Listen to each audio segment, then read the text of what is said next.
If you woke up tomorrow and found a bill for $115,000 in your mailbox from the U.S. Treasury, what would you do?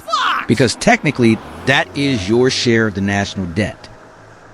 As of 2026, the United States is $39 trillion in the red. That's a number so large the human brain literally cannot visualize it. If you spent $1 every single second, it would take you over 1 million years to pay it off. How did we get here? Where did the money go? And more importantly, why hasn't the country collapsed yet? Think of the U.S. government like a household. To run, it needs money. It gets that money from you through taxes. This is the income faucet. But for the last 20 years, the government has been spending much more than it brings in. This creates a deficit. When the bucket is empty, the government doesn't stop spending. Instead, it writes an IOU to anyone willing to lend it money. These are called treasury bonds. Most people think the debt is spent on waste or foreign aid.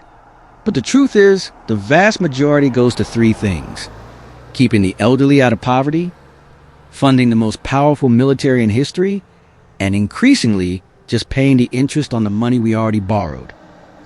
Here is where it gets dangerous. In the past, interest rates were near zero.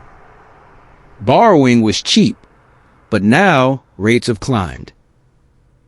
In 2026, the U.S. is spending over $1 trillion a year just on interest.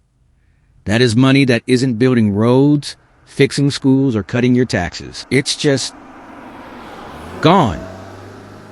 We are effectively using a new credit card to pay the interest on our old credit card. Economists call this a debt spiral. The more we owe, the more interest we pay. The more interest we pay, the more we have to borrow. It's a loop that is becoming harder to break. But here is the deep part. If your neighbor owed $39 trillion, they'd be in jail. Why isn't the U.S.? Because U.S. debt isn't just debt. It's the world's savings account. When China, Japan, or even your own 401k wants a safe place to store cash, they buy U.S. debt. The world wants us to be in debt because they need our IOUs to keep the global financial system stable. The U.S. doesn't have to pay the debt back tomorrow. It just has to remain trustworthy. As long as people believe the U.S. will always pay its interest, the $39 trillion is just a number on a screen. The danger isn't the number, it's the trust. But trust isn't infinite. In 2026, our debt is now larger than our entire economy. We are officially in uncharted territory. If the world decides tomorrow that the U.S. can't handle its bills, interest rates will skyrocket, the dollar will tank, and your $115,000 share of the debt won't be a theoretical problem anymore. It will be your daily reality.